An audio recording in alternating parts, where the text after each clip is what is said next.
Hi everyone, it's Debbie Mirza, the author of The Covert Passive-Aggressive Narcissist. And today I'm going to be talking to you about how you can heal when you're with your covert narcissist.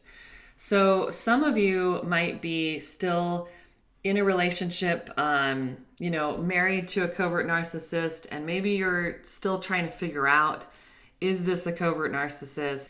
You also might be in a situation where you have children and you know how controlling and manipulative your spouse is, and you're afraid to leave, or you're still trying to figure out your exit strategy, which is really smart. For some of you, all of us, our situations are different.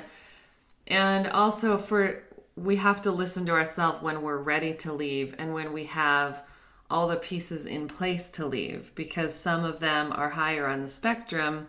Some of them might even have sociopathic behavior, that makes you realize, okay, I need to be really smart about this exit, leaving this relationship. In the meantime, you're living with them, and I can guarantee you probably have some type of health issues.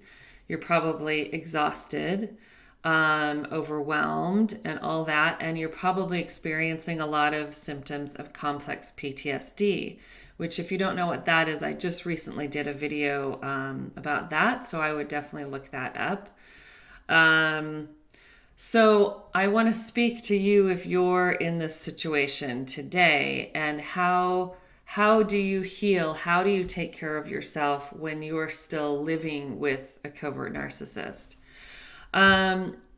One thing I will say is recognize that your body is constantly experiencing trauma because you're living with someone who is devaluing you and demeaning you and controlling and manipulating you.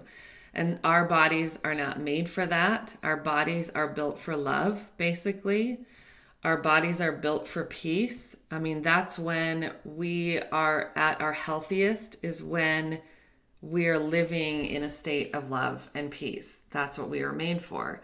It's really remarkable when you think about it. It's when we're experiencing stress and unkindness and disrespect that our blood actually slows down, and it makes it easier for disease to enter in. So take that information as validation. Okay, there's a reason I'm feeling tired. There's a reason I'm having these health issues. And use that as a comfort, not as a fearful thing. And also as an alert, I need to put more love into this body of mine, into this mind, into this heart. So I will give you a couple things you can do. And also, okay, well, let's start with that. One thing, get in the habit of every morning you wake up and you put your feet on the floor saying, I am worthy of love. Because if you're with a covert narcissist, you clearly have beliefs inside you from your childhood or from wherever that tell you you are not worthy of love and respect and kindness. You're not worthy of someone treating you well, listening to you, caring about you, acknowledging your feelings, letting you know they matter. So we need to reprogram our brain and our beliefs that we have instilled in our mind. So the more you can do, anything with consistency over time makes a huge difference in your life. So I tell that to a lot of coaching clients. It's really important what you say right when you wake up and right before you go to bed. So if you can get in the habit of saying, I am worthy of love, or whatever feels good to you, whatever changes those beliefs in your mind, do that every single day.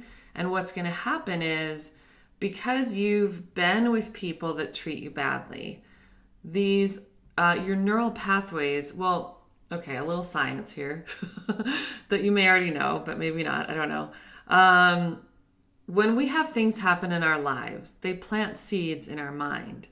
We might have something happen when we're very young and we think, oh, it's okay for me to be disrespected. It's okay for me to not have my feelings acknowledged or matter. And so that seed enters in, and it is the beginning of a belief. And over time, our brain likes evidence for what we believe. So throughout our life, it's gathering information and evidence, and that is building a really solid neural pathway. So now instead of a belief, we have a solid fact in our mind. Some of us, it's around money. We have a lot of money beliefs like, oh, I'm going to be homeless. It's really hard to make money. I have to work really hard. This life has to be hard. I have to sacrifice myself. There's so many things, beliefs that we have that we think this is our reality. This is how life is. When in fact, it's just our perception of our reality. So a bit of science to tell you, every morning when you plant your feet on the ground, say, I am worthy of love. I am worthy of respect. Whatever you want to now believe as a solid belief, and you will be you'll be planting new seeds that will develop a new neural pathway that will eventually be a solid fact in your mind, and the other neural pathway will go away. There you go. Science. The other thing is, I have my notes, so I make sure I say it all. When you're with the covert narcissist and they say something to you or they act in a way, silent treatment, triangulation, all the things that narcissists do, it's nice to have a sentence to give yourself. And one that I find is powerful is to tell yourself in that moment, right as it's happening or right after it happened, this is not love and I deserve love. This is not love and I deserve love. And once again, with the whole neural pathway thing, you're going to be reinforcing every time you say that, you are relearning what you deserve and what love looks like. So when you're with the person, have these things to say. Also, recognize you're experiencing trauma and your body is taking a beating, not literal, but energetically, emotionally. So this is a time to be very tender with yourself, very slow movements in your life, walking slowly. That's one thing that actually helps complex PTSD. I would, as much as possible, not be around this person. For instance, if your kids are at school and they're home, go to a park, go out in nature, go meet your friends for tea, go, anything that helps calm you. And if you're meeting friends, make sure they're supportive friends. This also is a good time to schedule an appointment, just an informational appointment with an attorney, because you probably have a lot of fears around money and what are your rights and how is this going to look, and especially if your spouse is the one that's been the main breadwinner and maybe you've been there to raise the kids, whatever your situation is. You might be really worried, how am I going to support myself? How am I going to support the kids? I haven't built a career, something like that. So it's really helpful just to take baby steps, because the thought of leaving them might be really daunting for you. So it's helpful to make an appointment with an attorney and just say, this is what I'm dealing with. I may eventually leave this person. Can you just help me know what that will look like? So just gathering information helps calm our mind. Like, okay, baby steps, exiting this toxic, abusive situation. And then back to how you can heal. I do have a 6-week online course that I created just for this purpose of how to heal after you've been with people like this. You can also do this course when you're with the person, obviously not when they're home, but you will learn a lot of gentle exercises that you can do to reconnect with yourself, how to incorporate more self-love into your life. There's one exercise that will help you see more, or a couple of them, help you see more clearly the behavior of the person you're with. So giving you more clarity. So if you don't know about that, I'll put a link to that in the description as well.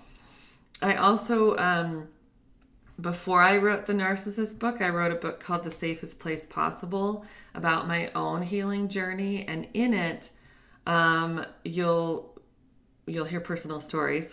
You'll learn more about me that you'll probably really relate to. But you'll also, I kind of weave through the story 21 different self-love, self-acceptance, and rebuilding of yourself exercises that I do still to this day, that are life-changing. Literally, they will change your life. So that book just came out on audiobook.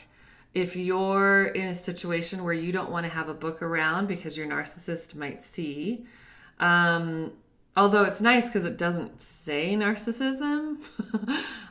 So I had one guy write me and say thank you for not mentioning narcissism, because then I was able to read this book to my children to help them understand. But you can get it on audiobook now, and it's a really soothing, nurturing, supportive book that I think you'll love. I don't know. You might not.